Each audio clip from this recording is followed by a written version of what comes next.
آج کا یہ سیمینار پروفیسر ڈاکٹر محمد عارف خان صاحب کی صدارت میں منعقد ہو رہا ہے.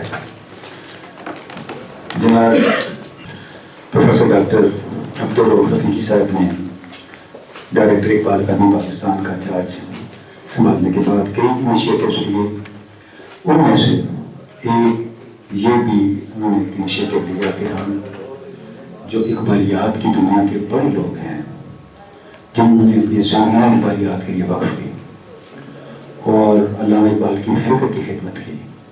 اور خصوصاً اقبال اکیڈمی پاکستان کے ساتھ بھی ان کے تعلق اور ان کی نسبت رہی ایک تعلق رہا ان کی برکات، تو ان کی خدمات کو بھی اجاگر کیا جائے. چونکہ ہوتا یہ ہے گزرنے کے ساتھ ساتھ عام جو افراد ہیں عام لوگ ہیں ان کا وہ میسیج وہ پیغام اور بڑی شخصیات کی وہ خدمات ان کا کما کو ابلاغ نہیں ہو پاتا. اور نسلیں لوگ ہماری ینگ جنریشن اسٹوڈنٹس بعض اوقات نہیں جانتے کہ جن شخصیات کا وہ نام صبح ہم سنتے رہتے ہیں ان کی کیا خدمات تھی اس قوم کے لیے، اس ملت کے لیے اور تمام اپنی فکر کو عام کرنے کے لیے. تو اس سلسلے کا آج ہم یہ پہلا سیمینار کر رہے ہیں جو ڈاکٹر محمد رشید الدین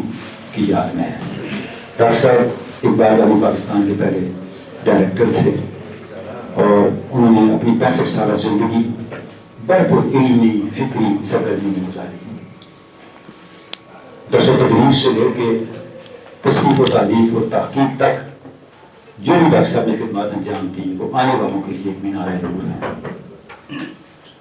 ڈاکٹر صاحب کا خود تعلق بھی ایک ایسے گھرانے سے تھا جس میں بہت بڑی بڑی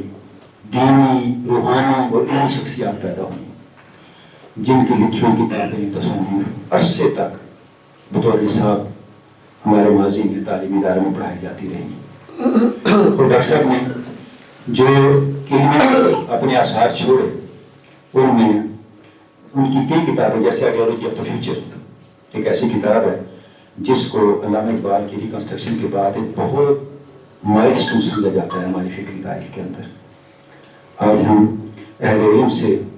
جو ہماری درخواست والے سیمینار میں تشریف لائے ہیں ڈاکٹر صاحب کی شخصیت کے حوالے سے ان کی علمی اور فکری خدمات کے حوالے سے اور اقبال اکیڈمی پاکستان کے حوالے سے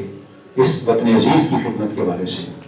ان کی کیا غیر معمولی خدمات اور کیا کارنامے ہیں جو ہمارے لیے بھی رہنمائی کا نشان اور سنگ بھی بن سکتے ہیں، اس کے بارے میں رہنمائی دیں گے. ان کے افکار سے اپنے مہمانوں کے افکار اور روشن گفتگو سے روشنائی رہنمائی حاصل کریں گے.